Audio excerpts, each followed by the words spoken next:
So Douglas Murray was on the Ben Shapiro show, and he discussed the lack of empathy for Israelis, and the lack of empathy for Jews in the West. Wild lack of empathy for the state of Israel means anything. You've got to come back to this primordial triple standard. And we know it can come from anywhere, and that anti-Semitism is a shape-shifting virus, can come from left or right, can come from everywhere at the same time.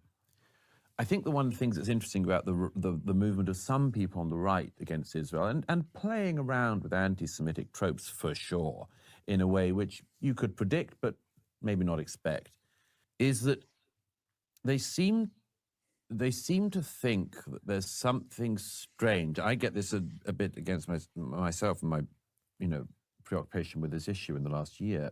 I mean, going back many years, but particularly in the last year. And people say, well, why are you so bothered about Israel? And I hear that from the right. The left don't care. They know I'm beyond saving. But on the right, I hear that.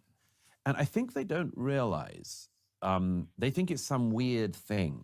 Like, what is this small state? Why does it bother you? I don't think they've even remotely reflected on what I regard as the deepest reasons to care. It seems to me, if, as you well know, Western civilization is based on the legacy of Athens and Jerusalem.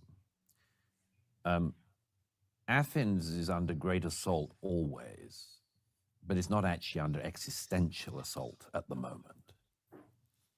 What is being attempted by Israel's enemies is the philosophical and cultural equivalent of burning all the libraries of Alexandria.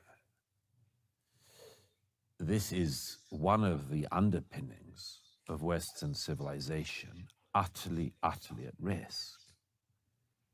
And not in a sort of metaphorical way where people might use it as a sort of book subtitle, but the real thing. I mean, I've sometimes thought about it this way. I haven't tried this out in public before. How many Jews are there in the world? 15 million. 15 million. Okay. This may come across really coarse, but let me put it this way. I mean, there are lots of conflicts in the world, and I've covered a lot of conflicts involving a lot of people, but it's conceivable that at some point 15 million Christians could be killed. It would be a disaster, a tragedy. It's conceivable that at some point, Burma, India, 15 million Muslims could be killed. It would be a disaster. It would be a tragedy of an unimaginable scale, of mid-20th century scale. But if 15 million Jews were killed, that's the end of the story. That's it. Now, what does that mean for the Jewish people? It's the end. The people who saw off everyone from Pharaoh to Hitler disappeared in the 21st century.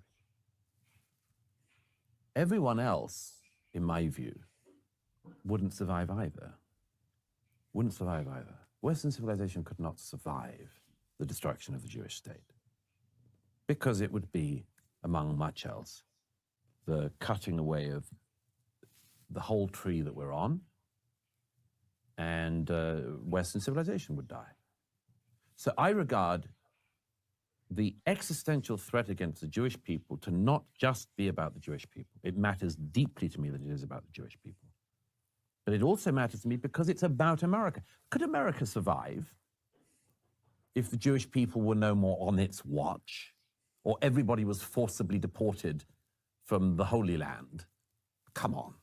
Of course not. Could the isolationists bear the repercussions of that across the Middle East and elsewhere? Of course not.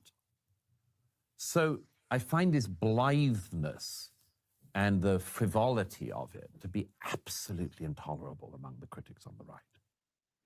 Wow. Strong words from Douglas Murray. As a Jew, that touches me deeply.